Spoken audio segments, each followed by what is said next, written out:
अस्सलाम वालेकुम, आदाब। मैं शारिक नक्शबंदी, आप देख रहे हैं एशिया एक्सप्रेस टीवी। पिछले 10 महीनों से जारी फलस्तीन इजराइल जंग में हजारों लोगों की जानें और लाखों लोगों को बेघर करने के बाद इजरायली प्रधानमंत्री बेंजामिन नेतन्याहू का अमेरिकी पार्लियामेंट में इस्तकबाल किया गया। न सिर्फ इस्तकबाल किया गया बल्कि उनकी तकरीर के दौरान दो मरतबा अमेरिकी पार्लियामेंट्रियन ने खड़े रहकर तालियां बजाई, जिसके बाद पूरी देश में अमेरिका के खिलाफ गम और गुस्सा पाया जा रहा है। अमेरिकी पार्लियामेंट में नेतन्याहू के भाषण के बाद भारत की सीनियर कांग्रेस लीडर प्रियंका गांधी ने उन्हें तनकीद का निशाना बनाते हुए कहा कि बेंजामिन नेतन्याहू इस वक्त बर्बरियत के सरपरस्त बन चुके हैं। असदुद्दीन ओवैसी के बाद प्रियंका गांधी भारत की दूसरी ऐसी सीनियर लीडर है जिन्होंने इजराइल की मासूम फलस्तीनियों को ऊपर की जा रही बर्बरियत की खुलकर मुखालिफत की।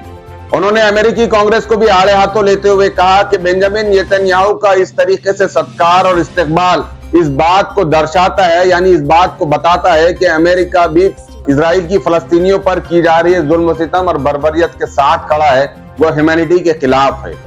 अपने सोशल मीडिया प्लेटफॉर्म पर प्रियंका गांधी ने लिखा कि अपने आप को वेल कल्चर्ड यानी महज़िब कहने वालों की इन हरकतों को कबूल नहीं करना चाहिए। आपको बता दें कि नेतन्याहू इस जंग को तहजीब और बर्बरियत की जंग करार दे रहे हैं, जिस पर प्रियंका गांधी ने अपने सोशल मीडिया प्लेटफॉर्म पर लिखा कि अगर कुछ वक्त के लिए नेतन्याहू की बर्बरियत और तहजीब वाली बात को मान भी लिया जाए तो निहत्ते फलस्तीनियों पर जुल्म सितम करना यह कहां की तहजीब है।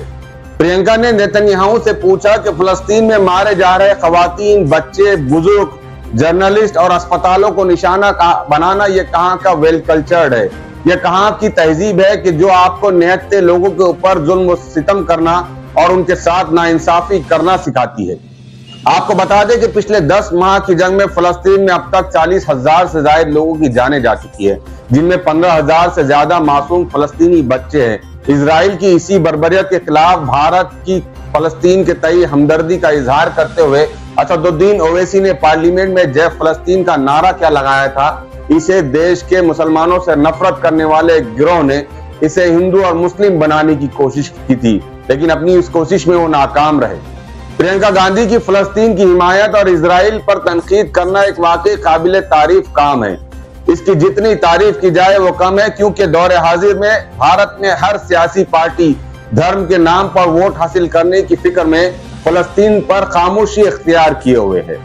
लेकिन चूंकि भारत की बुनियाद ही अहिंसा पर रखी गई है, इसलिए हमारी जिम्मेदारी बनती है कि दुनिया में न सिर्फ फलस्तीन बल्कि जहां भी जिस देश में भी कमजोर लोगों के ऊपर जुल्म सितम हो रहा है, ताकतवर देश उनके ऊपर हमले कर रहे हैं, हमारी जिम्मेदारी बनती है एक बहैसियत हिंदुस्तानी, बहैसियत दुनिया के सबसे बड़े लोकतांत्रिक देश के नागरिक होने के नाते ये हमारी जिम्मेदारी बनती है कि हम कमजोरों के साथ खड़े रहे, इसलिए कि 1947 से पहले भी हम एक कमजोर कौम मानी जाती थी, लेकिन महात्मा गांधी ने हमेशा कमजोरों के साथ खड़े रहने का सबक पूरे हिंदुस्तानियों को पढ़ाया। इसीलिए हमारी जिम्मेदारी बनती है कि हम कमजोरों के साथ खड़े रहे, जुल्म सितम करने वालों के खिलाफ खुलकर बोले, यही एक हिंदुस्तानी होने की पहचान है। तो इंटरनेशनल अफेयर से मुतालिक एशिया एक्सप्रेस का ये शॉर्ट अपडेट था। कुछ नए अपडेट के साथ इंशाल्लाह आपसे फिर मुलाकात होती रहेंगी। हम अपने अखबार के जरिए भी तफसीली खबरें आप तक पहुंचाते रहते हैं। आपसे दरखास्त है कि हमारे चैनल को सब्सक्राइब करें, शेयर करें और अपना कमेंट जरूर लिखें।